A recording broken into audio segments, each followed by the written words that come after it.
Os pido que, como somos muchos Entonces, y para tener un debate algo más ordenado, si podéis poner el emoticono de la manita, que a mí me ayuda un dicho todo montón, esto, no sé por esto en dónde el queréis corazón, empezar. hay un emoticono en la manita y así os puedo ir dando paso, que será muchísimo más ágil. No sé quién quiere empezar, me empiezo por Javier mismo. Sí, pues muchas gracias por darme la palabra. Lo primero que tengo que aclararte, a ti y a todos los que estamos aquí, que lo que quieren cooficializar en Asturias no es el asturiano. El asturiano ya es cooficial en Asturias, porque el asturiano es el español hablado en Asturias. Lo que quieren cooficializar ahora es la lingua. La lingua es un invento de 4 amigos que no existe sociológicamente ni lingüísticamente en Asturias, es un artificio, una lengua creada ad hoc para chupar subvenciones y para inocular en Asturias el virus del nacionalismo, para instigar la batasunización de Asturias, pero lo primero que tenemos que tener muy claro es la batalla por la semántica. Lo que quieren oficializar en Asturias no es el asturiano, sino es la lengua. Entonces yo creo que ese es un matiz importante.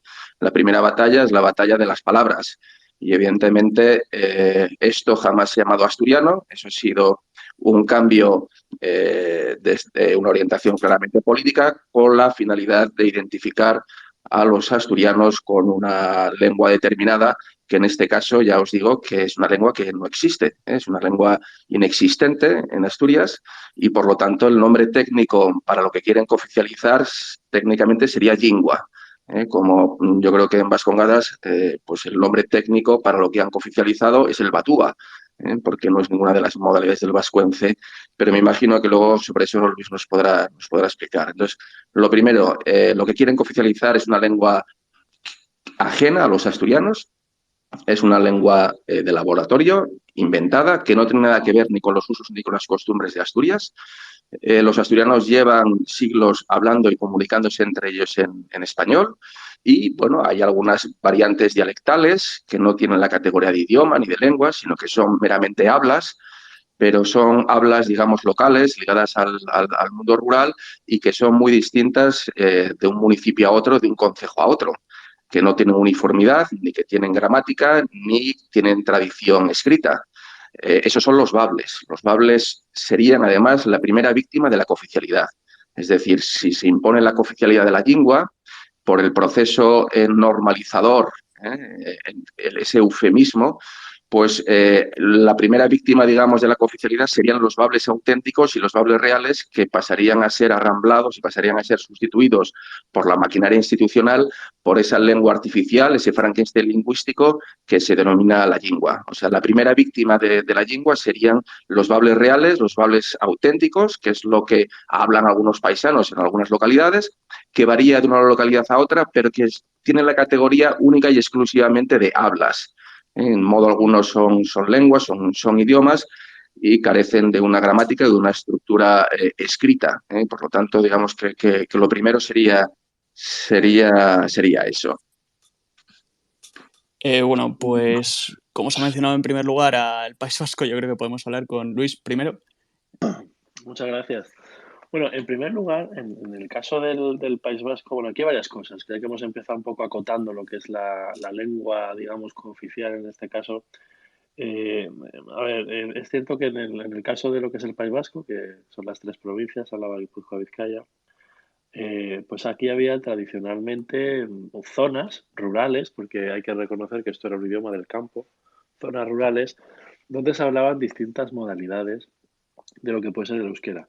Eran modalidades que tenían un lenguaje muy rico, digamos, en términos de campo, pues 7, 8 formas de llamarle al buey, por ejemplo, a la vaca, lo que fuera, pues decir a coja, tuerta, no sé qué.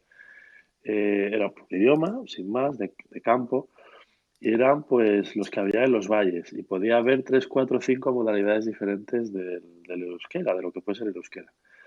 ¿Qué es lo que sucede? Pues un poco como se ha comentado antes, comentado Javier, creo, aquí llega un punto en que se produce un intento de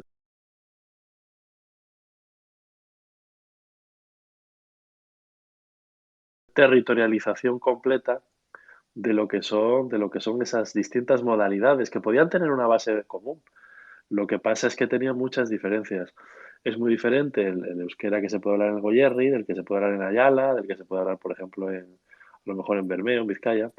Y entonces lo que se hizo fue esta palabra que a mí cuando se habla de las lenguas me da un poco me da miedo, que es el de la normalización lingüística, que lo que implicó fue crear, digamos, o establecer unas normas comunes que a lo mejor no se correspondían con la tradición. Es decir, a lo mejor parte de esas normas comunes crean o establecen una modalidad lingüística que nunca se habló como tal exactamente en ninguna parte.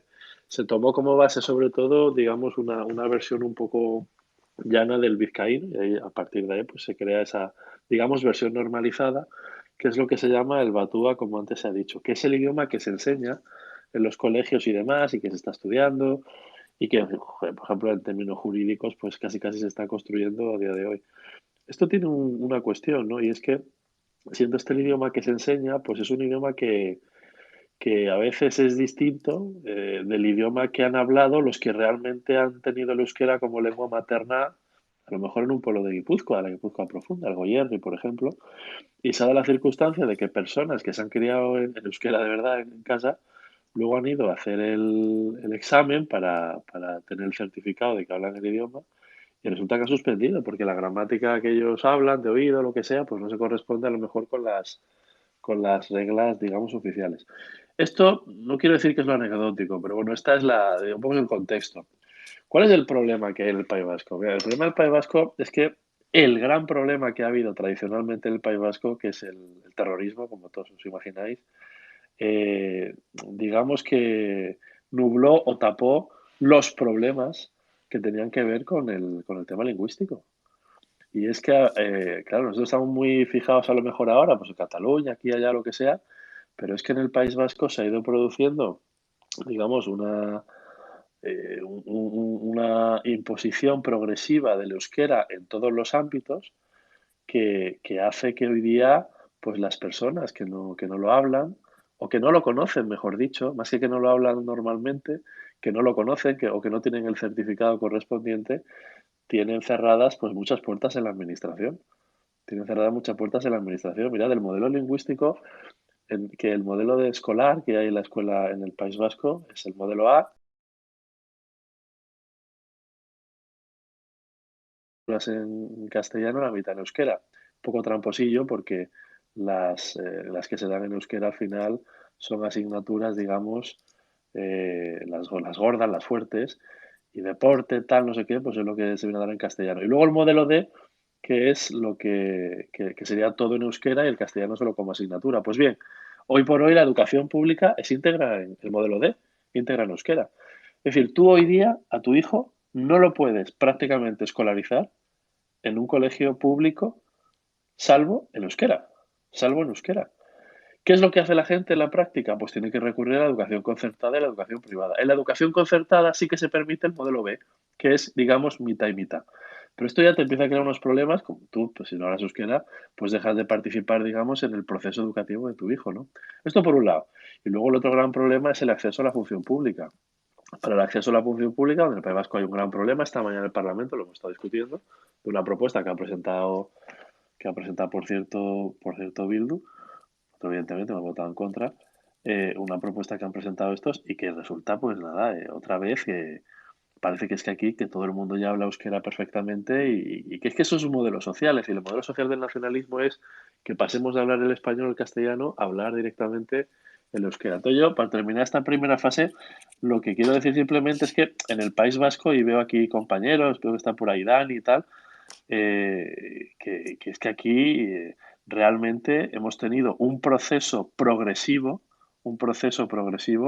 de arrinconamiento del castellano y que con la excusa de que si los derechos lingüísticos de unos, de otros, etcétera, pues al final el euskera se ha ido imponiendo poco a poco en la esfera pública, por supuesto, y ya lo último es en la esfera privada. Bueno, ya lo último, y ya con esto sí que me callo ahora para que hable también el resto del personal, pues las noticias que tenemos ahora es que, bueno, pues el gobierno vasco ahora, para empezar, la televisión de la ETV, que es la televisión pública vasca, es la más cara, es de las más Bueno, lo caras de voy a Europa y de mirar. las más caras de España, es carísima. Cuesta 66 euros al año por persona. la más cara formalmente de España. Está TV3 y tal, pero en la práctica por el tamaño es muchísimo más cara. Estaba el Constitucional, es verdad, como se ha dicho, que va a examinar la ley vasca que establecía que si los ayuntamientos iban a usar solamente el euskera y tal. Tenemos también una de las noticias y es que el gobierno vasco piensa establecer como unas unidades especiales en los colegios para hacer una inmersión ahí lingüística a los niños extranjeros que llegan, el etcétera. idioma que han Es hablado, decir, los que que la realmente obsesión han del cogido el euskera nacionalismo con como el lengua idioma, materna, la obsesión del nacionalismo con el idioma, no solamente tiene un coste económico muy amplio, sino que al final también está creando unas situaciones de desigualdad a la hora de acceso a la función pública y tal, y sobre todo no tiene ningún éxito en la educación, porque lo que estamos comprobando ahora es que la gente que estudia en estos modelos, modelo B, modelo D, tiene los niveles más bajos de las competencias básicas. Es decir, en el País Vasco, donde es la comunidad donde más se gasta por niño y año al año, casi 10.000 euros por niño al año en el colegio público, tiene los peores resultados en comprensión, lectora, en matemáticas, etcétera. Castilla y León, que es la sexta, pues debe tener los mejores resultados y hay un largo etcétera. Con lo cual, pues estamos en una situación realmente que es tremenda, ¿no? Y nosotros somos, yo creo, el único grupo en el Parlamento, junto con Vox, que realmente denuncia este tipo de cuestiones. Muchas gracias. No, nada, gracias a ti. Bueno, ahora antes de dar paso a Geray, es cierto lo que dice, lo que decía Luis. Llama la atención que siendo España uno de los países que no está precisamente a la cabeza de los rankings de formación, se esté centrando el debate en si tenemos que enseñar unas lenguas u otras, la verdad. Geray, buenas noches. Buenas noches, ¿qué tal? Encantado de tenerte. Igualmente, y muchísimas gracias por invitarme. Bueno, escuchaba al resto de invitados que han hablado hasta ahora, a Luis, y efectivamente tenemos un problema, y no solo lo tenemos en Cataluña, ¿no? Que muchas veces se ve la política que solo sale Cataluña en la tele, ¿no? Es que es un problema que estamos sufriendo en toda España. Y al final el tema de la lengua es clave porque, visto que el Estado de Derecho es mucho más fuerte que el gobierno de Sánchez y que todos sus ministros, ya han dejado de querer sacar a sus comunidades de España y están intentando sacar a España de sus comunidades, ¿no? Como pueden ser Cataluña, el País Vasco y Asturias. Aquí la lengua juega un factor clave.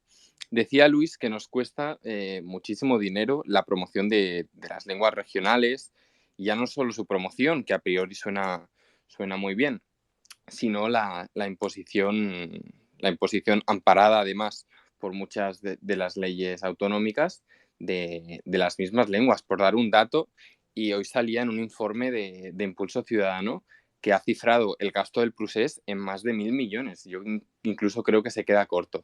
El Consorcio de Normalización Lingüística de Cataluña recibe cada año 33 millones de euros de presupuesto que vienen de la Generalitat y de todos los ayuntamientos de Cataluña, ¿no? Y otro tema que es de extraordinaria gravedad y que no solo lo vemos en Cataluña, en País Vasco, en Galicia, incluso también con Feijóo, sino ya también en Baleares y en la Comunidad Valenciana, es el tema de querer impedir que la propia administración pública entre gente que tenga esa peligrosa manía de hablar castellano o español, y imponiendo ese requisito lingüístico en los exámenes de acceso en las oposiciones.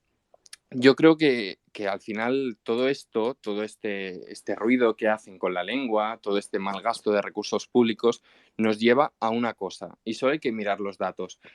Vemos que muchísimos jóvenes catalanes, y es una realidad que se percibe en los centros educativos, es una realidad que se percibe en la calle, están renunciando al catalán como su lengua, como una de sus lenguas, gracias a que estos señores se dedican con el dinero de todos y con el consentimiento del gobierno de España a imponer una lengua que en mi caso puede ser el catalán en Cataluña, pero también ocurre en otras comunidades con otras lenguas como el euskera o lo que comentaban de la lengua.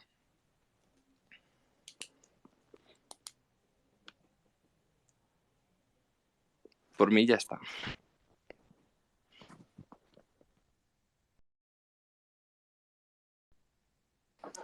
Perdonad que estaba hablando con el micro cerrado.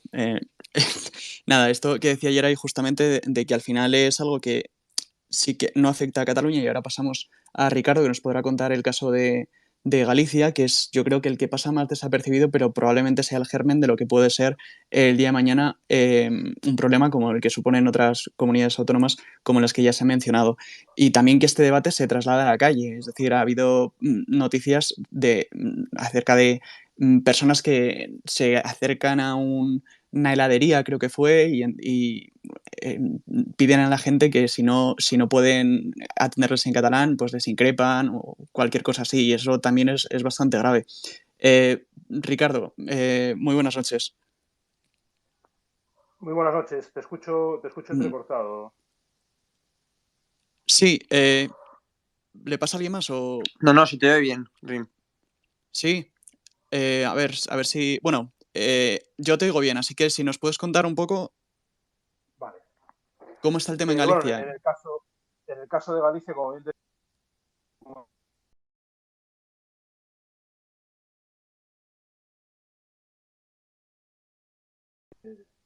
un poquito más sencilla, ¿no? No se oye muy bien. No, el creo resto que de no. lenguas Si cooficiales puedes de Galicia. acercarte un poco más al micro, Ricardo. No, Ricardo, creo que tienes un problema. Estamos. Y creo que tampoco nos oye él a nosotros. No, así que... ¿Me Bueno, escuchas pues... mejor ahora? Más o menos, ¿Ahora te me escuchas escuchamos mejor? algo entrecortado. Ahora perfecto. Vale, vale, perfecto. Te decía que quizás en Galicia pasa algo que es un poquito más característico de nuestra comunidad, que es que el gallego es un poquito más fácil que el resto de lenguas de las que estamos hablando aquí. Hablamos del euskera, hablamos del catalán. Lo que sucede es que, como dijimos en la campaña de las autonómicas del año pasado, la situación en Galicia ahora mismo se podría asimilar a la que era en Cataluña hace 20 años, por ejemplo, ¿no?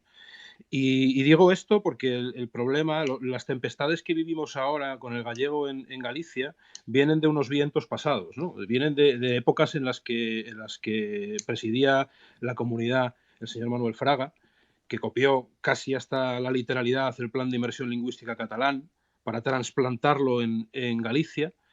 Y de esos polvos vienen estos lodos. Actualmente la administración en Galicia se expresa y envía sus comunicaciones en gallego. Por decreto está prohibido el uso del español en la administración educativa. Toda la visibilidad dentro de los centros educativos, las comunicaciones con el alumnado, con el profesorado, con las familias, se hacen única y exclusivamente en gallego. Y esa es la situación que tenemos ahora. La situación en Galicia es una situación artificial. Y digo esto, y lo dijimos también en campaña, porque yo siempre he dicho en todas mis intervenciones que tener una lengua añadida a la lengua española es un privilegio y que en ningún momento puede suponer un problema. Y en el caso de Galicia, el problema ha sobrevenido a causa de lo que estaban comentando el resto de compañeros, que es que el independentismo, en este caso el separatismo gallego, utiliza la lengua como herramienta política. Y algo que en la calle no es un problema en Galicia, porque cualquiera puede expresarse libremente en gallego o en español sin ningún tipo de problema, a lo largo de los años, desde este plan de inmersión lingüística trasplantado directamente desde Cataluña, a lo largo de los años se ha terminado convirtiendo en un problema, pero en un problema que han trasplantado los políticos, que han implementado los políticos dentro de la sociedad. Y yo siempre digo que este problema se ha creado única y exclusivamente para seguir alimentando a la bestia. A esa bestia del separatismo que utiliza ideas del pasado, ideas que son falsas, como la represión del gallego en épocas anteriores, que es totalmente falsa. Desde mediados del siglo XX el gallego ha tenido una proliferación absoluta culturalmente y socialmente dentro de Galicia. Hay que recordar datos como que, por ejemplo, en 1950 se creó la editorial Galaxia, que tiene su sede en Vigo y que solo publica obras en gallego, que, por ejemplo, el Día das Letras Galegas se fundó en 1963, conmemorando el centenario de la publicación de Rosalía de Castro de Cantares Galegos, y que la Real Academia de Galicia, la Real Academia de la Lengua Galega, tiene actividad permanente y constante desde el año 1943. Entonces, esa supuesta represión del idioma gallego que utiliza el separatismo para justificar sus actividades presentes y para justificar la cantidad de dinero que se llevan del presupuesto de la Xunta de Galicia, son falsas, son directamente falsas. Es una historia inventada que han puesto encima de la mesa para justificar todas sus actuaciones políticas. Vuelvo a decir, no es un problema social, es un problema político. Son los políticos los que han convertido en Galicia la lengua gallega en un problema. Yo, dentro del seno de mi familia, tengo personas que hablan en gallego. Yo puedo expresarme perfectamente en gallego, pero no es mi lengua materna. Hay zonas de Galicia, zonas rurales de Galicia, incluso zonas dentro de las grandes ciudades de Galicia que sí utilizan el gallego como norma habitual. Y eso socialmente no es ningún problema. Es la política la que ha tergiversado todo esto y la que ha convertido algo que es natural y algo que tiene que ser un privilegio en un problema. Y la pregunta que hay, que se pone encima de la mesa es ¿por qué? Y vuelvo al tema anterior, que es que solo hay que ver los datos. El 15% del presupuesto de este año de la Xunta de Galicia, que son aproximadamente en torno a unos 1.580 millones de euros, está destinado a la alimentación de chiringuitos, entre ellos estos chiringuitos de carácter lingüístico. Estamos hablando de la Mesa por la Normalización Lingüística, el Observatorio de Derechos Lingüísticos y todos estos organismos, todas estas fundaciones que única y exclusivamente se dedican a crear esa controversia artificial entre un idioma que ni siquiera es el que naturalmente se habla en la calle. No sé, creo que era Luis el que decía antes que el euskera que se está enseñando en las escuelas poco o nada se parece al que se puede escuchar en la calle. Pues aquí en Galicia pasa algo parecido. Aquí la Mesa por la Normalización Lingüística lo que lleva haciendo durante muchos años es lusificar el gallego. Todo aquello que se parece o tiende a parecerse a algo que sea demasiado español, simplemente se sustituye por un término que suene más lusista, ¿no? Y directamente, en otras ocasiones, pues terminan por inventarse palabras directamente. Así a bola pluma, pues se me ocurre saraiva o guindastre o lubas, que serían unos guantes de toda la vida, guindastre sería una grúa de toda la vida y la saraiva sería el chirimiri, la lluvia fina, ¿no? Y eso en gallego, en la calle, la gente que ha hablado gallego de toda la vida no ha utilizado nunca esos términos precisamente porque no existían antes de que se inventaran desde aquí. Y ese es el problema que hay en Galicia. ¿Hay un problema en la calle con el gallego y con el español? En absoluto. El problema es un problema político, que se está utilizando un privilegio y una herramienta de comunicación como es un idioma para beneficio de unos intereses, en este caso del separatismo gallego, y para tratar de patrimonializar esa lengua justificando todas sus acciones políticas. Bueno, pues antes de ya abrir a las preguntas preguntas o intervenciones que quieran hacer mis compañeros, pedir también disculpas porque sé que ha habido gente que nos ha pedido que también traigamos a gente a representantes de Valencia y de Baleares, que también existe ese problema. También pedir disculpas a Andalucía, porque por lo visto una representante de una senadora. Por parte de Andalucía, que allí no hay. Bueno, es algo pues, que se ha inventado ahora los de Adelante Andalucía. Andalucía. Hace poco, Pablo, una senadora llamada Pilar cada- González, teníamos. ¿Cómo? Digo que Pablo, que es de Andalucía, que nos hable de la loca esa. No, es que de no la la loca, conozco. por favor. Yo es que vi el tuit digo, pero si está hablando en élfico. ¿Qué clase de idioma es este? Una cosa es que CCs o SSs o GGs, pero es que lo que estaba escribiendo ahí es que parecen cambiar de manera aleatoria letras. Sí, con acento. También digo que sí, con acento circunflexo y este tipo. Los independentistas andaluces son 3, pero además literal. El Gordillo, el Pancetas y este otro, el que pegaba embarazadas. ¿Cómo se llamaba? Bódalo. Ni idea. Bueno, sí, y esta señora, Pilar González, del partido de Teresa Rodríguez, que además tenía hasta una propuesta ortográfica. Vamos con Esther. Buenas noches, Esther. Hola, buenas noches a todos. Bueno, como sabéis, o si no lo sabéis lo cuento, yo soy madrileña, pero he estado viviendo 10 años en Cataluña.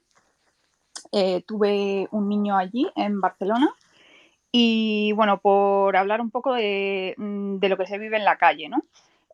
Yo cuando con 3 años fui a escolarizar a mi hijo a colegio público, porque yo en aquel momento pues no podía acceder a otro tipo de educación.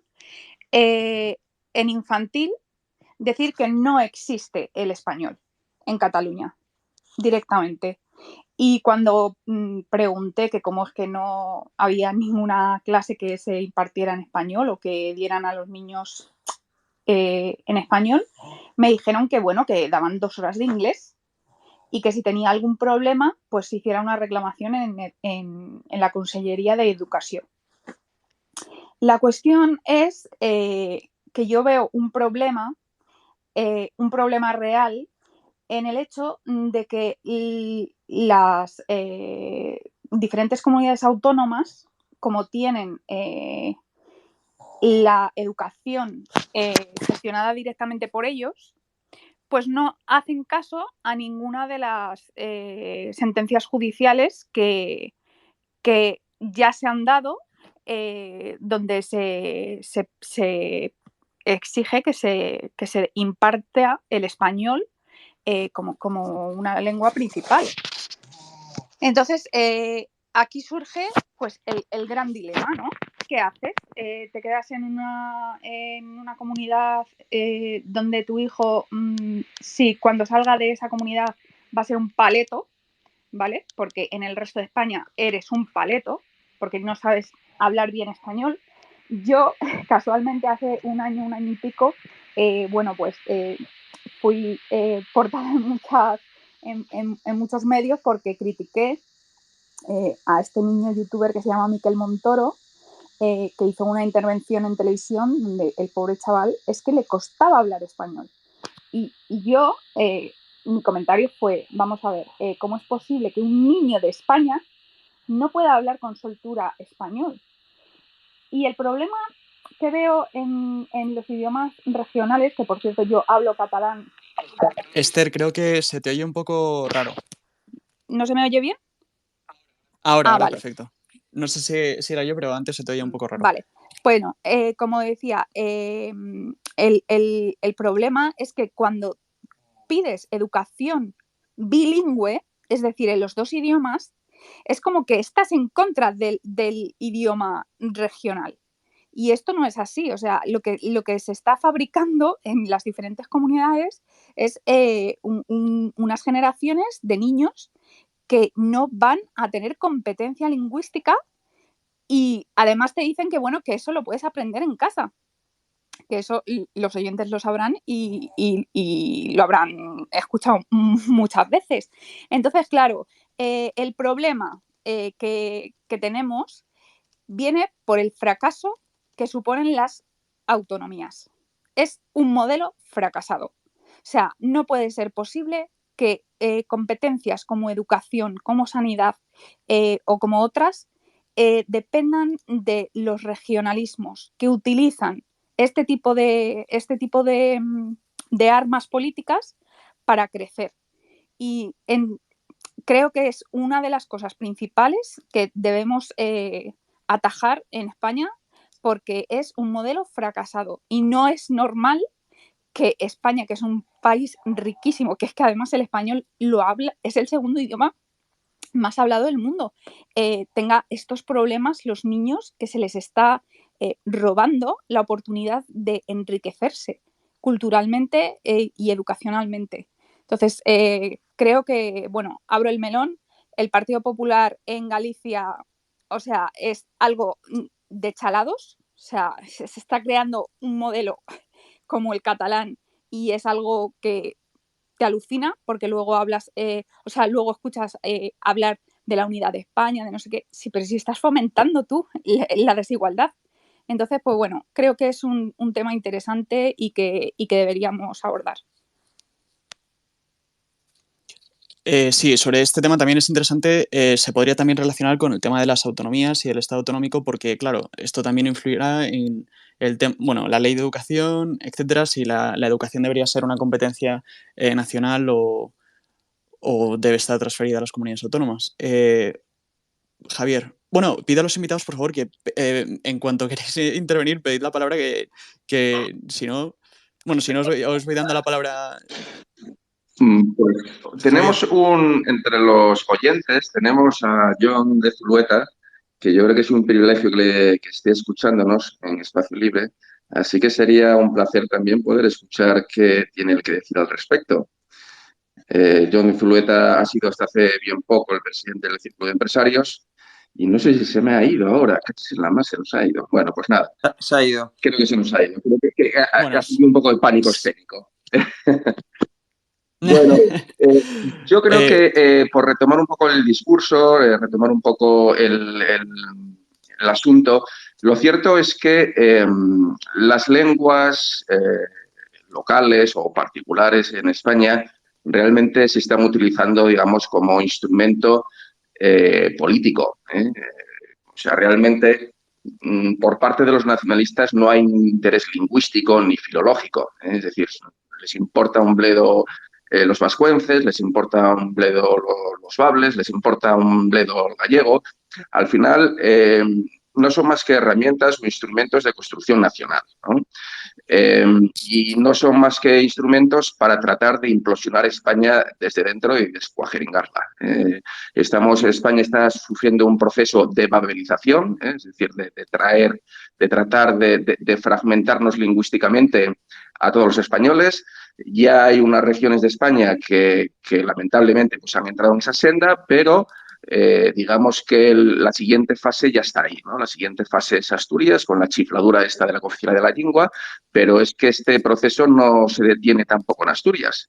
Vemos que en Santander ahora se han inventado el cántabro, en León están con el lionés, en Aragón están con el chapurriano, en Murcia están con no sé cómo lo llaman. Al final, bueno, pues esto no es más que la utilización de las lenguas como herramienta de división y sobre todo como distintivo de sumisión ideológica al régimen. O sea que al final las lenguas operan pues como la estrella de David o como el brazalete nazi, ¿no? O sea, es una manera de identificar quiénes son los afectos al régimen y quiénes no. Los que se rebelan frente a la imposición de unas lenguas funcionalmente inútiles y los que se pliegan a ello y con tal de acceder a un puesto en el funcionariado o lo que sea, acaban tragando con carros y carretas, ¿no? Entonces, al final, yo creo que no estamos ante un debate lingüístico ni un debate filológico, sino ante la utilización de las lenguas como instrumentos de destrucción nacional, ¿no? Y al final, lo lamentable es que poco a poco lo van consiguiendo, porque lo cierto es que el enemigo es incansable, es incansable, llevan años dando la matraca y son incansables al desaliento. Entonces, pues bueno, tenemos que reforzarnos, tenemos que tratar de evitar esta contaminación, de esta intoxicación que supone la utilización de las lenguas como instrumento al servicio de quienes quieren destruir España y hay que tenerlo claro, no es un tema filológico ni un déficit de comunicación, ni hay ninguna, digamos, justificación a todo esto más que, bueno, pues quienes siempre se han demostrado o desde hace ya pues 100 años deseando destruir España y luego los tontos útiles que van emergiendo por doquier y que se apuntan al carro, pues no se sabe muy bien con qué intenciones, ¿no? Vamos con... Sí, venga, dale, Luis. Gracias. Y después paso a Javier, que también quiere intervenir, y ya también paso a los demás. Vale. Perdonadme, porque es que sois mogollón. Ya. Luis, adelante. Perdona, a ver, es que una cosa que se olvida con estas cuestiones de las lenguas y tal es que, vamos a ver, los idiomas son para comunicar, es decir, los idiomas son un instrumento para que las personas se comuniquen entre sí. El problema que surge con las cuestiones que estamos tratando aquí hoy, sobre todo con lo que yo creo que la degeneración del tema lingüístico en España ha sido que los idiomas ya no se están utilizando para unir, para que la gente se comunique, sino más bien para todo lo contrario, para establecer una distinción entre el que lo habla y el que no lo habla. Es decir, el que lo habla forma parte de su sujeto, que sería la nación que yo estoy creando, como antes se ha hablado, ¿no? Un instrumento de construcción nacional, pero sobre todo yo creo que es casi más perverso que eso. Es un instrumento de construcción nacional, es evidente, pero es algo más perverso que eso y que nos recuerda lo que ya ha pasado históricamente en épocas feudales, posfeudales, que eran los idiomas de las élites. Por ejemplo, en Rusia, en el Reino Unido, en Inglaterra en la época, el francés era el idioma que usaban las élites, que eran idiomas que desconocía el pueblo llano, ¿no? O sea, se utilizaba un idioma para directamente evitar que lo que es el pueblo llano pudiera acceder a un cierto conocimiento, pudiera acceder a una cierta, bueno, a un cierto, una comunicación con las élites y que quedara claro quiénes son las élites, ¿no? Esto en España, el tema lingüístico llega a un punto en que con la Constitución 78, como todos saben, pues se establece la cooficialidad de los idiomas, de algunos idiomas, de donde existieran, ¿no? Básicamente se establecen tres, luego la cosa ha ido aumentando. Pero claro, el tema de la cooficialidad del idioma, allí donde hay dos idiomas, el castellano, el español y otro más, claro, es un derecho del ciudadano a ser atendido. Oye, yo es que quiero ser atendido en castellano. Yo quiero ser atendido en gallego, en Galicia, vale, bien. No, es que en el País Vasco yo quiero ser atendido en euskera, vale, bien. O yo quiero ser atendido en castellano, vale, bien. Pero es que esto ha pasado de ser un derecho del ciudadano a optar entre cualquiera de los dos idiomas de su comunidad autónoma a pasar a ser casi un derecho de la lengua en sí misma. Es decir, un derecho de la lengua en sí misma, y no lo perdáis, prácticamente ya derechos de los funcionarios. Es decir, casi casi el funcionario tiene ya derecho a elegir en qué idioma se va a comunicar con el administrador en este caso, ¿no? Y eso tiene una serie de repercusiones, y tiene unas consecuencias. En general, la función pública lo que implica esto es que ya solo esas élites que hablan este idioma o que acreditan un conocimiento importante de él, porque, hombre, el gallego, el catalán y tal, pues son idiomas que a lo mejor en año y pico, con un cierto esfuerzo, lo puedes aprender, que no digo que tú tendría que ser obligatorio, pero es que el euskera es un idioma tan distinto del español, del castellano, que es que realmente cuesta muchísimo trabajo. Y como digo, en la función pública lo que está pasando es que, bueno, pues que ¿quién accede a la función pública? Las personas que hablan, a lo mejor, sobre todo una jornada primera, que eran los que hablaban el euskera. ¿Quiénes eran los que hablaban el euskera en las primeras jornadas? ¿De qué tendencia política eran los que hablaban el euskera en las primeras jornadas? Simplemente para reflexión. En segundo lugar, en la educación, lo mismo. En la educación pasó lo mismo. Todo el mundo sabe que en Cataluña, en el País Vasco y tal, los profesores de colegios e institutos es que son los más activistas con este tema, los más activistas. Y lo convierten prácticamente en un tema político. Es que a mí me gustaría invitaros a que vinierais al País Vasco a ver los colegios públicos donde vamos a votar y que vierais los dibujos que hacen los niños, las cosas que se explican, las cosas que se establecen. Me gustaría que vierais las cosas que hay colgadas en los colegios públicos del País Vasco para que vierais a lo que están expuestos los niños desde pequeño. Entonces, claro, tú desde pequeño a un niño ya le vas metiendo en la cabeza una serie de ideas, una serie de cosas, y claro, cuando el chaval tiene 14, 15 años, adolescente, tal, y cuando ya sobre todo llega a la universidad, pues hombre, ya es un poco tarde. Y luego finalmente, y con esto ya acabo, el otro problema que tiene esto ya lo han teorizado muchos autores clásicos, ¿no? Weber, por ejemplo, hablaba del tema de la lengua también como un elemento de unidad en el ámbito administrativo, ¿no? Si tú tienes en España que en cada comunidad autónoma ahora te van a exigir un idioma distinto, con eso que estás haciendo estás eliminando la movilidad entre comunidades autónomas, que es una cosa que pasa mucho. Con lo cual, al final, digamos que la gente que oposita a ciertas plazas de la función pública, que son servicios esenciales, como puede ser no solo la educación, sino, por ejemplo, la sanidad, que esto es algo que entendemos todos, pues cada vez se va reduciendo más. Entonces, yo no tengo tan claro de que cada vez estemos escogiendo a los mejores. Mira, en el País Vasco, en las oposiciones a la sanidad, que ha sido el debate que hemos tenido esta mañana en el Parlamento Vasco, es que te vale más saber euskera que tener un doctorado y 2 másters. Es que tienes que tener un doctorado, no sé cuántos másteres y no sé cuántos cursos de formación y experiencia para equipararte al que tiene el título del euskera. Es que, claro, el problema que estamos teniendo aquí es que los médicos que están haciendo la especialidad en MIR, como sabéis, cuando están en el cuarto año, es que en lugar de dedicarse a meterse en un equipo de investigación, a meterse en una especialización o en cursos más de formación, en lugar de meterse a hacer la tesis doctoral, se ponen a estudiar el euskera. ¿Por qué? Porque es la manera que tienen luego de consolidar la plaza. Y esa es la situación que tenemos. Y con todo esto, la de Bildu agarra y me pregunta, ¿es usted capaz de decirme a alguien que no esté trabajando en la administración pública, en Osakidetza, que aquí es el tema de la sanidad, como sabéis, ¿no? Por no saber euskera. Oye, y es que le he contestado, cientos y cientos de personas que se han ido porque no hablan el euskera, porque no tienen el nivel y se han tenido que ir a opositar, a buscarse una plaza a otro lado. Gente de aquí que se ha ido a Londres, que todos conocemos. Antes estaba por ahí, está también Aitor por ahí escuchando. Todos conocemos a gente que se ha acabado yendo. Y eso implica una pobreza y una degeneración progresiva de la función pública que se convierte ni más ni menos que en otra correa adicional de transmisión, adicional de lo que es la ideología nacionalista. Entonces vamos a tener una España formada, o la tendencia parece que es esa, ¿no? El debate autonómico, pues otro debate que también es interesante, lo podemos tener otro día, pero lo cierto es que la tensión lingüística crea evidentemente en mi opinión, la forma en la que se está gestionando, que no es derechos de las personas, sino que acaban siendo derechos de los idiomas en sí mismos, acaba creando unas situaciones que son kafkianas. Gracias, Sí, organizador, y o sea, perdona el abuso, ¿eh? no, que va. Bueno, os pido un poco más de brevedad en general. Sobre lo que has dicho, también recordar que el tema de Francia que has mencionado es un tema que justo, eso sí que lo conozco. Mitterrand en su momento dijo que ni el vasco, ni el catalán, ni nada iba a ser ninguna otra lengua oficial en Francia. Y creo que otra cosa importante sería la relación que se establece por parte de los nacionalismos entre cultura y lengua.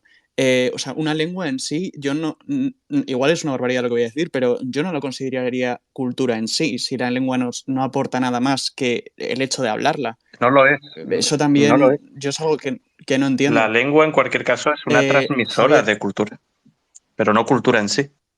claro. Yo no estoy de Javier, acuerdo Sí, con eso. bueno, en primer lugar, muchas gracias a Luis, a Ricardo, a Javier y a Geray, que la verdad es que discutir esto en este foro con 4 comunidades diferentes donde tienen el mismo problema, yo creo que es muy enriquecedor y se deberían hacer más de estos. Lo primero que quiero decir es que aquí el problema no es la lengua, como ya se ha dicho, el problema es el nacionalismo. Y todo nacionalismo que se precie tiene como piedra angular de su proyecto identitario la lengua para dividir a la sociedad y para imponer su tesis o imponer su ideología al resto de la comunidad. Yo quiero hacer simplemente un breve recogido de las actuaciones que se están pasando ahora mismo en Cataluña. Ahora mismo, lo ha comentado Esther, no se cumple la ley porque el Tribunal Superior, no se cumple la sentencia del Tribunal Superior de Justicia de Cataluña que obliga a un 25% de clases en castellano en la escuela pública. Es decir, se incumplen las sentencias judiciales. Una sociedad donde se tolera, se normaliza que se incumplan las sentencias judiciales, porque así lo quiere el Ejecutivo, es una sociedad moralmente destruida. Y te digo, desde el parvulario, donde se espía y se fiscaliza, se espía a los alumnos en qué idioma hablan en el patio del colegio a través de entidades subvencionadas, pasando por la primaria y la secundaria, donde no se puede estudiar en español, ni en las públicas ni en las concertadas, tienes que irte a un privado a hablar inglés, y ni por supuesto en la universidad, donde ahora, pese a que hay libertad de cátedra, se están haciendo listas de profesores que utilizan el castellano, y una vez sales y has copado todo el ámbito educativo, vas a intentar acceder a la función pública, catalán, o te intentas relacionar con la administración, catalán. Es decir, que han ido copando poco a poco todos los aspectos de la vida para lo que comentaba Geray al principio, ¿no? Como no han podido en el 2017, mediante el golpe de Estado, sacar a Cataluña de España, ahora están intentando sacar a España de Cataluña. Y ya con esto acabo, que somos muchos y seguro que todos tenéis muchas cosas más interesantes que también podéis aportar. bueno, más interesantes, no, igual de interesantes. Vamos con José Luis y luego Geray. A mí me gustaría responder a Ricardo lo que dijo de que tener una lengua regional es un privilegio. Yo no estoy de acuerdo. Y creo que es la prueba de que a veces hasta los no independentistas asumen a veces el discurso de los nacionalistas. Las lenguas regionales son lenguas inútiles. Es decir, el problema es dotar a la lengua de algún tipo de valor sentimental. Yo creo que las lenguas son meras herramientas y el propio Ricardo las describió así, y una herramienta puede ser útil o poco útil. Una lengua es una herramienta útil cuando conocerla te permite ampliar el número de personas con las que te puedes comunicar. Objetivamente, ni el catalán, ni el gallego, ni el euskera, ni mucho menos ese invento que es el bable, amplía el número de personas con las que puedes comunicarte. En España todos sabemos que el tema de las lenguas regionales se ha utilizado no para tender puentes, sino para levantar muros entre ciudadanos. Como bien has dicho, cuando me refiero a que es un privilegio, hablo de que el gallego tiene añadida una cultura, sobre todo literaria, que es bastante enriquecedora y que culturalmente hablando en la región, históricamente el gallego ha tenido una aportación a nivel de comunicación, que es para lo que sirven las lenguas, que es en ese sentido en el que hablo de que es un privilegio. Una cuestión no cualitativa, sino cuantitativa. Es decir, si yo tengo 2 idiomas para poder comunicarme en lugar de uno, pues evidentemente yo salgo ganando. Bueno, Y históricamente si te puedes hablando, comunicar con las en mismas Galicia, personas, tampoco ganas mucho. no resta nada. De entrada no resta nada. Siempre va a sumar y siempre va a ser un valor añadido. Lo que no se puede convertir ese privilegio es en una obligación o en una imposición, que es lo que quiere hacer el separatismo, por ejemplo, en Galicia o en cualquier otra zona de España, con esa herramienta comunicativa. Estamos todos de acuerdo en que un idioma es para comunicarse. Evidentemente, aquellas regiones que tienen un idioma propio, ya no estoy hablando ni del andaluz ni del silbo-gomero, estoy hablando de idiomas con literatura y con historia.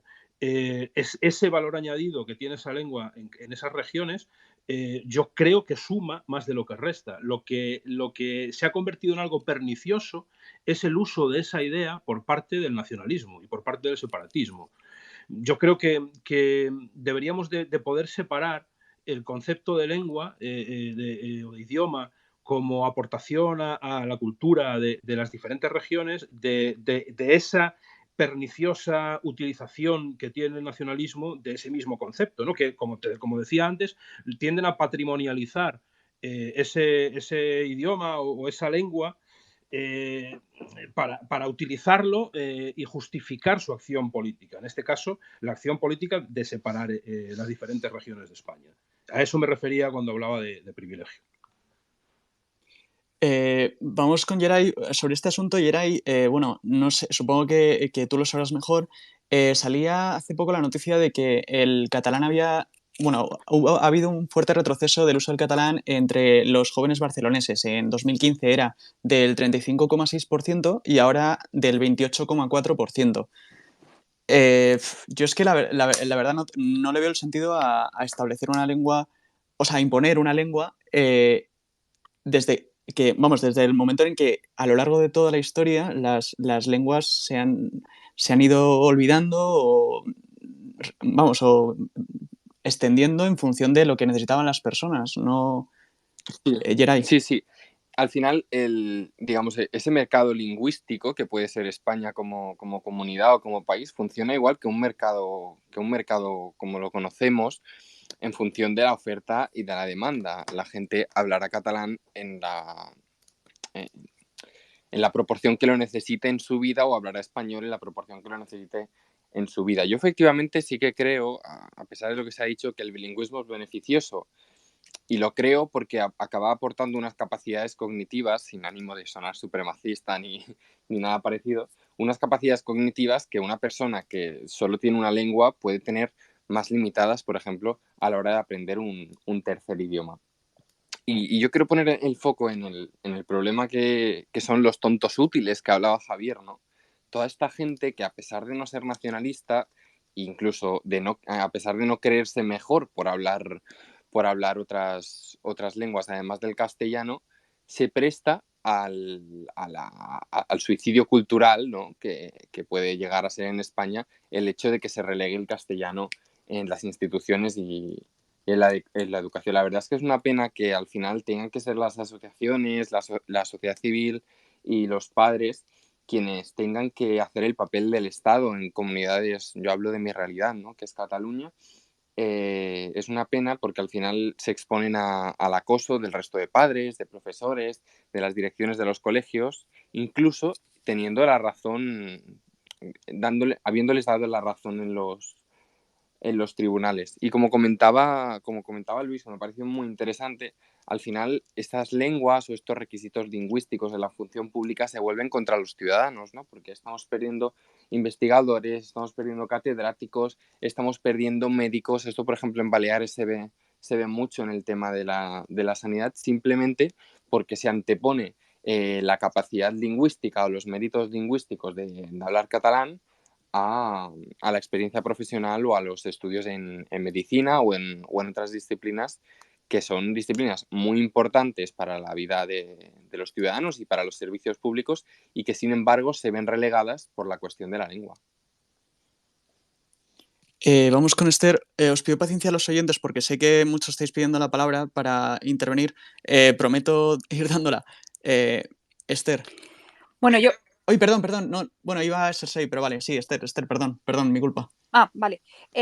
Yo quería comentar así a modo de dato de que todo este tema de los idiomas regionales nace en el romanticismo, en el siglo XVIII, cuando se quería atacar precisamente al gobierno central, que en aquella época era el rey.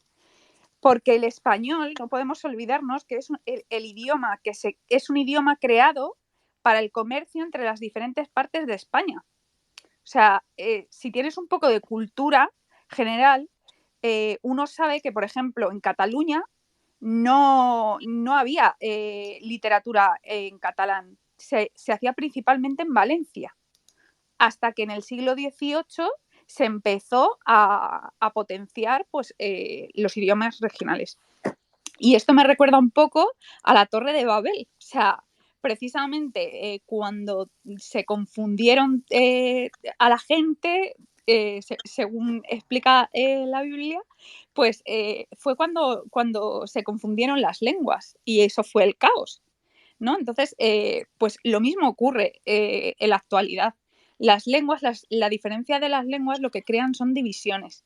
Y entonces en España el problema que tenemos son los regionalismos y los nacionalismos que lo que pretenden es dinamitar nuestro país y toda nuestra cultura. Y es un problema que realmente tenemos que enfrentar. Cersei.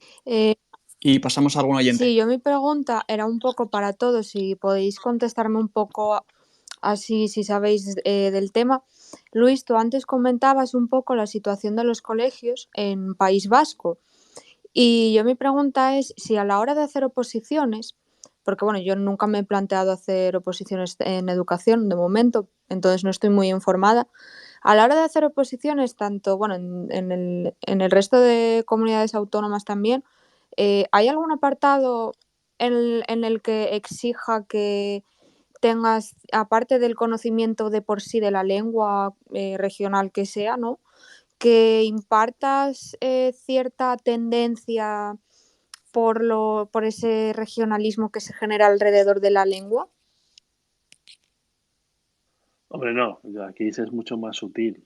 Aquí, es decir, lo que cualquier oposición hay siempre es, y a veces ni siquiera se establece como un requisito formal por ejemplo, el conocimiento del idioma, pero la práctica lo es. Me explico. Si tú depende de cómo establezcas las puntuaciones, si tú estableces compartimentos estancos, estableciendo un tope de puntos, haces que, por ejemplo, dice, no, en formación yo te voy a dar un máximo de 10 puntos y en idiomas te voy a dar un máximo de 80 puntos. Entonces tú en formación, como solo tienes un máximo de 10 puntos, dices, es que tengo 5 carreras, da igual, yo te da los 10 puntos, tienes el máximo. Y en idiomas, cuando tengo inglés y tal, nada, pues 5 puntos por cada idioma y 20 por el idioma autonómico. Entonces, claro, te meten los máximos puntos en la parte de los idiomas. Esa es la manera que muchas veces tienen de establecer el que el idioma en realidad no, dicen, no, si no es un requisito, es un mérito ya. Lo que pasa es que está configurado de manera que es un mérito, que es un requisito en la práctica. Yo lo que decía esto es que al final, ¿quiénes son, o sobre todo en determinadas generaciones, quiénes son las personas? Es decir, desde un punto de vista sociológico, tú analiza, vamos a ver, ¿qué personas eran las que sabían euskera en un momento en el que casi nadie lo sabía? ¿Qué personas en Cataluña, ¿no? ¿Qué personas eran las que querían establecer? Pues yo tenía una prisa por establecer ahí un sistema rápidamente, todos aprendiendo catalán y tal. O sea, al final los primeros que entraron eran los más activistas. Hombre, evidentemente no había una casilla, ¿no?, en el tema de las oposiciones, pero sí que se nota, y se nota mucho. Y se nota mucho cómo te moldean un poco en un sentido determinado, ¿no? Lo que pasa es que, claro, estas cosas son complicadas de demostrar, etcétera, pero vamos, no, tú lo puedes ver perfectamente. sociológicamente se puede ver, se puede apreciar. Pues si os parece, vamos a escuchar a Begoña, que nos estaba escuchando. Buenas noches, Begoña. Hola, buenas noches a todos. Primero diré que nací en el País Vasco, nací en Bilbao. Habitualmente no, normalmente vivo en Madrid y ya tengo unas cuantas primaveras. Probablemente de los que están hablando les repaso a casi todos. A lo que voy es, yo en su momento, no te rías, yo en su momento quise aprender el euskera. Y bueno, pues me apunté con unos 15 años aproximadamente a una Icastola, que entonces no se llamaban así, pero bueno, empezaron a llamarse a raíz de morir Franco. Y le dije yo a mi madre, ama, yo me quiero apuntar a aprender euskera. Y me dijo, vale, me apunté. Y fui aproximadamente como 3-4 días. Pregunté cómo se decía, yo que sé, ahora mismo, pues la ventana. Y la contestación del andereño, que alguna palabrita en euskera sé, me dijo, cuando sepas euskera, sabrás cómo se dice. Me siento tan sumamente mal que cuando llegué a mi casa le dije, ama, que no voy más a aprender euskera. Con esto quiero decir que no estoy en contra de ningún idioma, ni del gallego, ni del catalán, ni del euskera, de ninguno. Ahora, que de alguno de los políticos que están hoy en día en la política, aquí hay un parlamentario vasco, que me diga con el euskera, con el gallego, con el catalán, fuera de España, cómo se van a comunicar. Para empezar, que cada uno aprenda el idioma que le dé la gana, que no sea excluido porque no sepa euskera, porque no sepa gallego, porque no sepa catalán. Yo he intentado, os lo juro, he intentado en 4 ocasiones aprender inglés. No soy capaz. Es superior a mis fuerzas. Alguna palabrita suelta sé, igual que el euskera, pero o lo aprendes desde que naces. Yo tengo una sobrina, bueno, tengo 3. Una de ellas, nada más empezar el colegio, era hablar euskera y castellano, euskera, castellano. En aquel momento no era realmente obligatorio, pero sí que daba clases en euskera. Hoy por hoy, con sus 30 y largos, sabe hablar euskera, pero sus padres no. Los míos tampoco. Bueno, los míos ya aparte ya están muertos, no sabían hablar euskera. Con esto quiero decir, el que sepas hablar euskera, el que sepas hablar catalán, el que sepas hablar gallego, no te quita para seguir fuera de este país. Es que si vas fuera de este país con el castellano y el gallego, catalán o euskera, ¿me explica alguien cómo te vas a entender? ¿En el idioma de los mudos? Es que no llego a entenderlo. Mucho euskera, mucho catalán, mucho gallego. Lo que tengo claro es que una persona que está hablando en televisión o en euskera, o le ponen la franjita abajo y la traducción, o no se entera absolutamente de nada. Con el gallego y el catalán, bueno, si no hablan muy rápido, terminas entendiéndoles. Pero a lo que me refiero es qué empeño tan acérrimo, tan cabezón de querer imponer, porque sí, el idioma a todo el mundo. El que quiera que lo aprenda, como es igual que el inglés, que igual que el francés, igual que... Hay personas que saben 4 idiomas. Entonces, esas personas que son mucho más listas y no saben inglés, o sea, no saben euskera, no saben catalán, no saben gallego, o son más tontas. Que alguien me lo explique. Yo no Pues, soy técnica a la hora de hablar de política ni cosas de esas, yo lo hablo en modo calle, en modo como lo hablamos muchos ciudadanos. Estoy de acuerdo con todo lo que estáis diciendo, pero es que alguien me explique que una persona que sepa 4 idiomas y no sepa ni catalán, ni euskera, ni gallego, ¿qué pasa con esa persona? Muchas gracias a todos y os sigo escuchando. nada, muchísimas gracias, Begoña.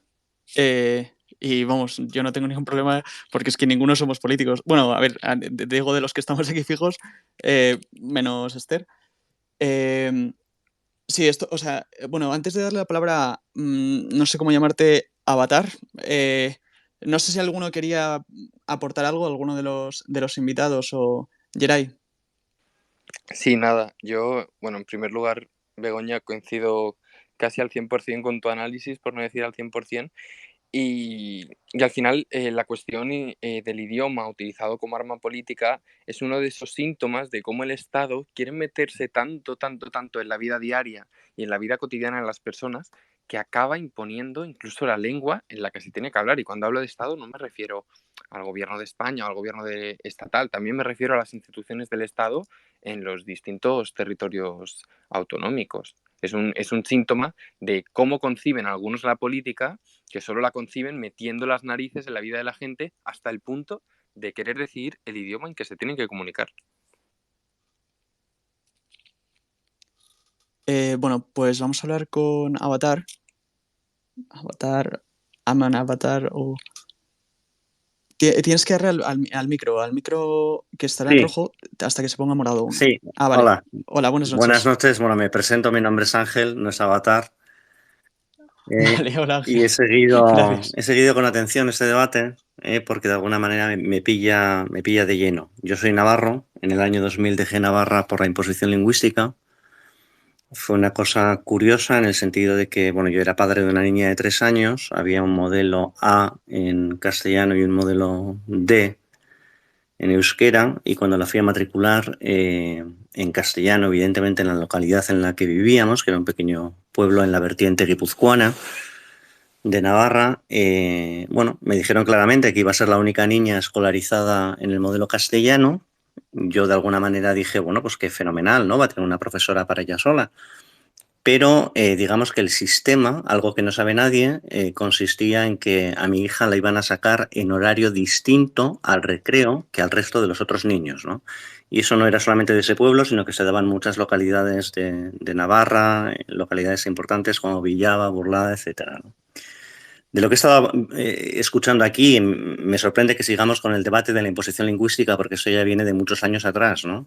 Y yo creo que además hay grandes culpables en este debate, porque la izquierda evidentemente siempre ha buscado la división, el nacionalismo ha buscado la división, es una especie como digamos, de tratar de promocionarse ellos mismos, ¿no? En lo que es la administración, los puestos públicos.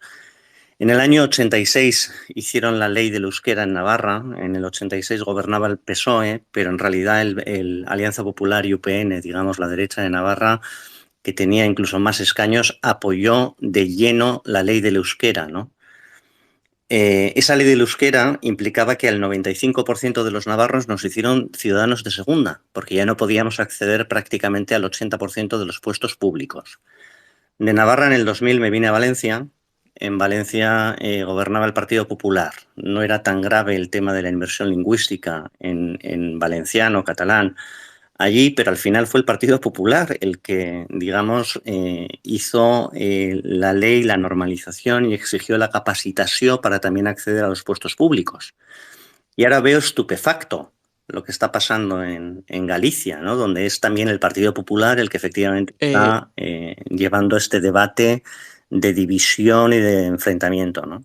Entonces simplemente quería aportar esto, ¿no? Es decir, aquí hay una cuestión clara desde mi punto de vista, es decir, en España, si queremos mantener la cohesión y sobre todo si queremos mantener la justicia y la igualdad entre los ciudadanos, hay que relegar los idiomas autonómicos, ¿no? Es decir, hay que hacer como en Alemania, el país donde he residido muchos años, y en Alemania tú tienes el suabo, tienes el bávaro, pero no se imparten en los colegios y no se exigen para acceder a ningún puesto público, ¿no? Y eso es lo que mantiene, digamos, la cohesión de país, ¿eh? Muchas gracias por escucharme y buenas noches. No, nada, gracias a ti por intervenir. Rápidamente, Esther y Ricardo, y damos paso a otro oyente. Bueno, y a Javier, que por favor os pido brevedad en las intervenciones porque nos quedan 20 minutillos y a ver si podemos hablar todos un poco más. Pues mira, al hilo de lo que acaba de comentar este hombre, voy a leer literalmente lo que me ha escrito una seguidora que también vive en Navarra, en concreto en el Valle de Baztán. En el colegio le dijeron a sus hijos: quienes habláis español os creéis mierda y no llegáis a pedo. Cuando esto fue en un instituto público de Lecaroz. O sea, es que realmente es grave lo que está pasando en la educación, porque ya no solo es el hecho de que te impongan en el idioma en el que tienes que hablar, sino que es que además te señalan si quieres fomentar el español. Respecto a lo que preguntaba antes de en qué idioma hablas cuando viajas fuera de España, Pues obviamente en catalán, que se habla en todo el mundo, lo sabemos todo. Bromas aparte. Los regionalismos se curan viajando. Y lo bueno que tenemos es que los jóvenes que están mamando... Díselo a Puigdemont. ¿Eh? Que lo digas a Puigdemont, pero por favor, os pido brevedad porque Ya nos queda termino. poco tiempo y hay mucha gente que quiere intervenir. Esto se cura Dale. viajando y afortunadamente los jóvenes que están sufriendo la imposición lingüística están despertando y están convirtiendo un monstruo del que se van a ir alejando cada vez más y más. Ya está. Ricardo, y te pregunto a ti también, porque yo en mi caso, en el colegio aprendía estudiaba en otro idioma y tenía más horas lectivas si quería tener el otro idioma. Entonces, esto ocurre ¿cómo es en Galicia? Porque al final mis clases terminaban todos los días a las 5:30, pero incluso en bachillerato y todo, para poder tener el mismo. Lo que pasa es que, claro, es distinto a si se relega el castellano a un segundo lugar. La educación en Galicia, el tema se retrotrae al año 2009, que fue el año en el que accedió a la presidencia de la Alberto Feijóo por primera vez, que accedió a la presidencia bajo la promesa de dejar escoger a los padres la educación, el idioma en el que recibirían los niños la educación. Y esa promesa nunca se cumplió. Eso es lo que quería aportar, ya respondiendo a lo que me estás contestando, a lo que me estás preguntando, perdón, a lo que decía Ángel sobre los culpables de esta situación. Pues evidentemente, además de esa promesa, a nivel administrativo también se prometió que el idioma predominante, tanto las comunicaciones a nivel interno como las comunicaciones que se le entregarían al ciudadano, seguiría siendo el español, y eso tampoco se ha cumplido. Es decir, en cuanto a la educación, en este momento, y cogiendo el hilo de lo que decías al principio, de esto de la asignatura de matemáticas, esto fue una encuesta que se hizo a principios de este año a través de la Consejería de Educación, con un claro sesgo, ¿no? Porque no preguntaban si los alumnos, no le preguntaban a los padres en algunos centros si los alumnos querían recibir más asignaturas en español, sino que les preguntaban si los padres pensaban si las matemáticas se podían aprender en gallego. Esta era la pregunta concreta, si los padres pensaban que las matemáticas podían aprenderse en gallego. Pues claro, cuando yo hablo de nacionalismo, no hablo solo del bloque nacionalista gallego, hablo de la actitud nacionalista que se tiene con respecto al idioma. Y en la educación, te pongo un ejemplo, mi propia hija. A mí me ha costado Dios y ayuda encontrar un colegio que ha tenido que ser concertado en el que reciba su educación en español, porque en los colegios públicos aquí se imparte la educación en gallego. Y esa es la situación que tenemos en este momento. Javier. Y sí, luego Altered. Bueno, yo creo que la única solución que existe es que haya una sola lengua para relacionarse con la administración, una sola lengua, digamos, de uso administrativo y una sola lengua oficial, que tiene que ser el español para toda España. El hecho de que haya otras lenguas que no sean cooficiales no quiere decir que sean ilegales, porque es que aquí parece que si una lengua no es cooficial es ilegal, ¿no? Y son cosas muy distintas. Yo os voy a contar una anécdota. Nosotros en mi casa, desde hace 10 años, desde que nació la pequeñina, hablamos en inglés. Mi mujer, yo y mis 3 hijos decidimos, pues por el bien de los críos, hablar en inglés. Y nosotros veníamos hablando en inglés 10 años, ¿no? Lo hablamos en casa, no solo la intimidad como hablar el catalán, sino también fuera de la intimidad, ¿no? Cuando vamos a la compra, cuando vamos al Mercadona, cuando vamos, nosotros vamos por el Mercadona, hablamos en inglés, nadie nos insulta, nadie nos afea que nosotros hablemos en inglés. A veces algún crío te dice alguna cosa y se te acerca pensando que eres guiri y tal que cual, ¿no? Pero luego, cuando yo voy a la caja a pagar, no se me ocurre hablar a la cajera en inglés. Ni se me ocurre exigirle que me conteste en inglés, ni que me cobre en inglés. Y luego cuando vamos al pediatra o cuando vamos al médico, no se me ocurre exigirle al pediatra o al médico que me hable en inglés. Entonces, mis excentricidades lingüísticas, mi opción personal, no puede trascender y llevarme a exigir que los demás me hablen, me traten y me atiendan en la lengua en la que yo he elegido por un capricho o por una excentricidad lingüística o porque me mola o porque me dé la gana. Es decir, en España solo debe haber una lengua oficial. El hecho de que haya una sola lengua oficial no es desmerecer a las demás. Las otras quedan para el ámbito personal como una opción voluntaria para aquel que quiera pues, usarla, estudiarla, aprenderla y dialogar.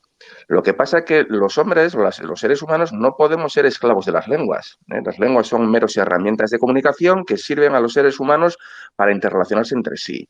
Y ya tenemos la gran suerte de que en España tenemos una lengua universal en la que todos nos entendemos y no hay necesidad de que la administración se adapte a caprichos lingüísticos, que a mí me parece muy bien que cada uno hable como quiera, pero tú no puedes exigir ni puedes pretender la administración que se avenga a tus caprichos cuando ya hay una lengua por todos compartida, que todos conocemos y que no hay ninguna necesidad de complicar las cosas, de dificultar la comprensión y de poner barreras comunicativas. Entonces, yo os pongo ese ejemplo. O sea, el hecho de que una lengua no sea cooficial no quiere decir que sea ilegal.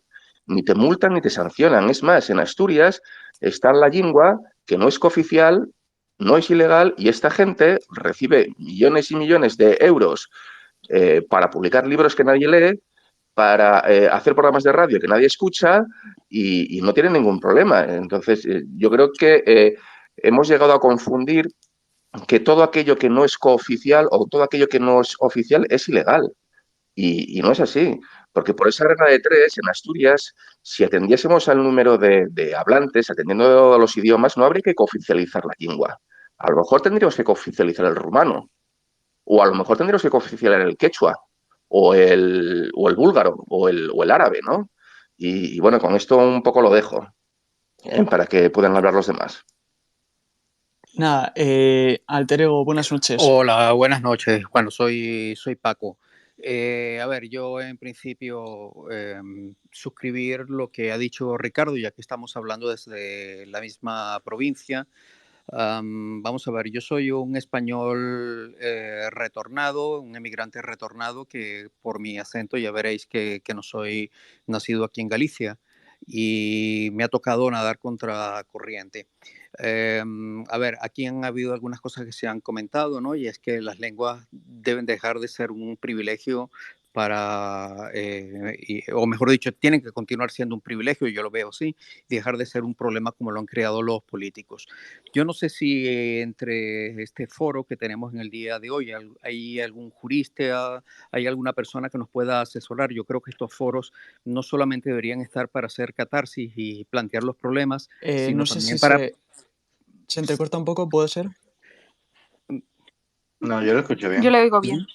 Ah, sí, perdón, Vale. pues debo ser yo. Adelante, sí. Sí, decía que yo creo que también hay que plantear soluciones, ¿no? Y yo aquí en Galicia, que me ha tocado ir un poco como un salmón contracorriente con el tema del idioma, y yo soy empleado público y para poder opositar he tenido que aprender un idioma que no es mi lengua materna y bueno, en fin, todo lo que se ha comentado. Pero por encima de todo esto, no podemos olvidar de que tenemos una normativa jurídica, como es la Constitución, que nos obliga efectivamente que debemos conocer, tenemos el deber de conocer el castellano y el derecho a usarlo, pero por ejemplo aquí en Galicia, y supongo que en las otras comunidades donde existe cooficialidad idiomática, es una situación similar a la gallega, ¿no? Donde aquí tanto el castellano como el gallego son oficiales y existe el derecho a usar cualquiera de las dos lenguas, pero es que el mismo Estatuto de Autonomía recoge dentro de sus estatutos, dentro de sus artículos, perdón, que se debe potenciar el gallego como lengua prioritaria. Entonces, yo, por ejemplo, que soy empleado público, a mí me llegan los comunicados, efectivamente, la gran mayoría me llegan en gallego, alguno me llega en español, en castellano. Cuando yo exijo que todo se me envíe en castellano, pues lo hacen, pero con la coletilla de recuerde usted que se debe potenciar el gallego. Entonces, no solamente plantear el problema, ¿no? A mí me gustaría saber cómo podemos buscar una solución a esto y muchísimas gracias.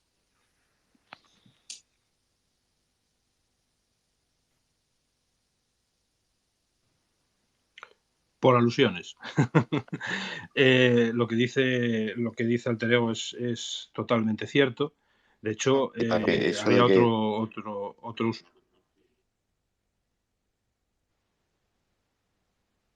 Perdón, lo que decía otro de las personas que estaban hablando de si era, creo que era Cersei, de si era necesario el gallego para opositar en Galicia, en relación a lo que decía ahora este compañero. Para trabajar en la administración gallega es necesario acreditar el conocimiento del gallego, aunque en función de la plaza puede ser mérito o requisito. Y aquí también tomo el hilo de lo que decía antes otro compañero, de que esto del mérito tiene trampa, porque el mérito es tanto mérito que para sumar el mismo mérito de no conociendo el gallego, pues hace falta 3 carreras, 2 viajes a la luna, de ida y vuelta.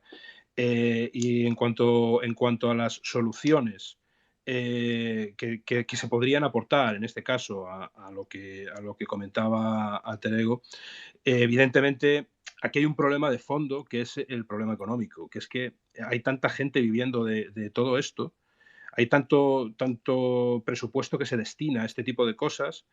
Incluso en Galicia hay dinero presupuestario destinado a incentivar a todos aquellos medios de comunicación que utilizan el gallego por encima del castellano. O sea, hay una serie de intereses económicos que yo creo que como principio de la solución, eso es lo primero que habría que atajar. Como solución sería disminuir, si no anular completamente, todas aquellas partidas presupuestarias que se dedican a influenciar artificialmente en la potenciación del idioma. Creo que Rimbaud se ha caído. José Luis, ¿puedes tú dar la palabra? Bien, ¿alguien quiere contestar? ¿Alguien de nosotros o meto a un último oyente? Porque ya son y 25. Pues si quieres mete a Richard, que antes ha pedido la palabra. Ah, perfecto. Pues, yo no lo veo como en solicitudes. No, está en oyente. Habrá que meterle. Invítale o Richard, pide tú el micro y... No me aparece. Es decir, a ver... No sé si se me escucha. Ha habido fatal sí, porque... se te oye. Vale, es que nos hemos caído los dos encima, los dos que estábamos de administradores. Así que bueno, genial. Esto es porque nos están escuchando y desde Rusia nos están haciendo un boicot, está claro. A ver, espera, voy metiendo a la gente. Bueno, afortunadamente era casi la hora, así que... Sí, yo creo que ha quedado bastante claro la posición. Ha sido Marlaska, ¿no? Básicamente... A ver, un momento, que se meta todo el mundo, a ver si pueden conseguir meterse y ya nos despedimos. Hacemos una última ronda. Disculpad a los oyentes y...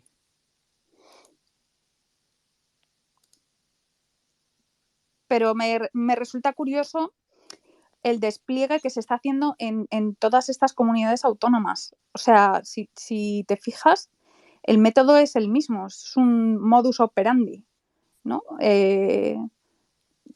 Porque han descubierto una bicoca ahí, porque todo esto es por una cuestión de dinero, básicamente. Y utilizan el idioma para crear sus propios forma de vida. O sea, es que antes no sé quién ha sido que ha dicho que en Cataluña se habían invertido 1.000 millones de euros. Y es que me he acordado que hace años no tenían para pagar a los farmacéuticos. Es que es algo increíble. Bueno, a ver, si os parece, como queda poco tiempo, vamos a escuchar a alguien más mientras tanto. A no ser que alguno quiera intervenir, vamos a escuchar al Richard, por ejemplo, y vamos cortando a ver si se pueden conectar los invitados para despedirnos y ya hacer como una ronda final y ya está. Richard. Hola, ¿qué tal? Buenas noches. Buenas Solo noches. quería comentar lo que están haciendo aquí, sobre todo los fundamentalistas catalanes, por lo menos en mi trabajo, y lo estoy viendo en muchos comercios, de negarse a hablar en castellano. Aunque tú les hables en castellano, solo hablan catalán.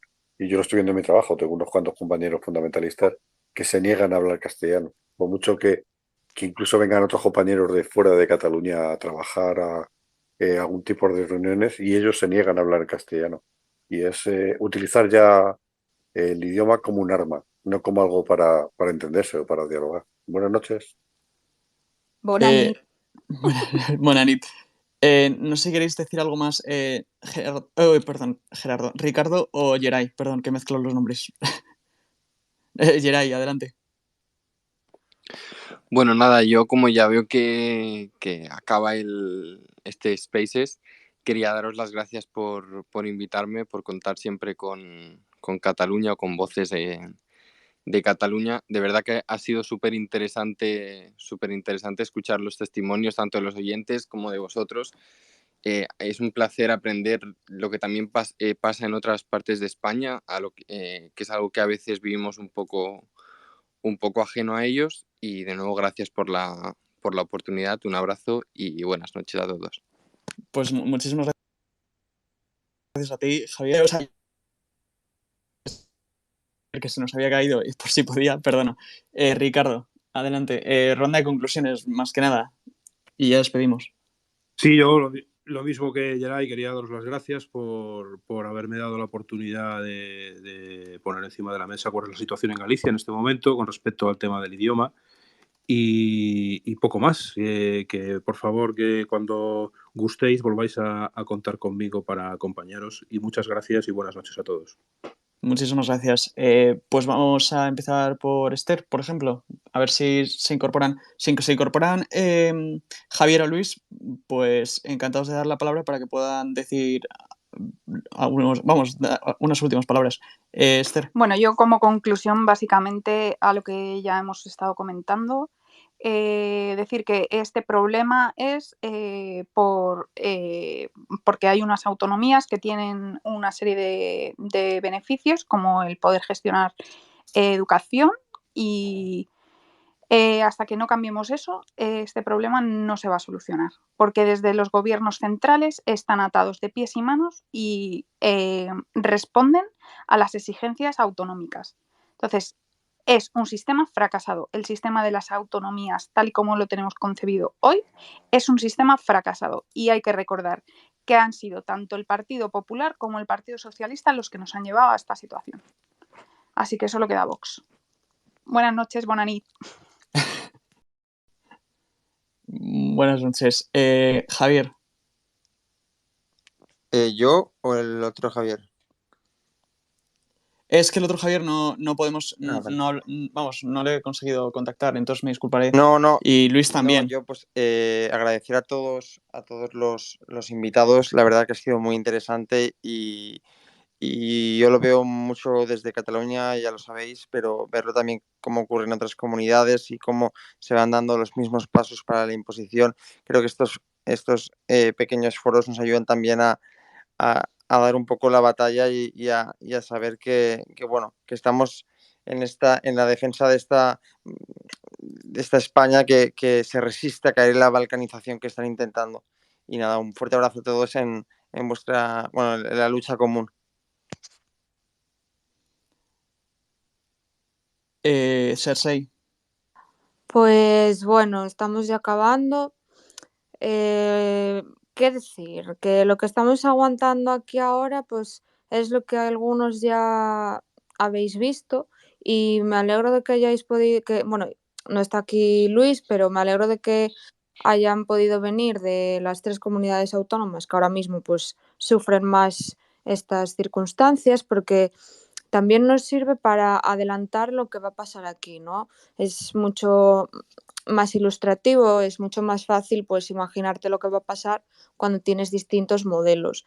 Entonces, bueno, lo que sí me gustaría que todos los que nos estáis escuchando tengáis en cuenta que la plataforma, ya que no está Javier, seguramente querría que, o a lo mejor él mismo lo haría, hay un Twitter que es para promocionar la no cooficialidad de esta lengua inventada, ¿no?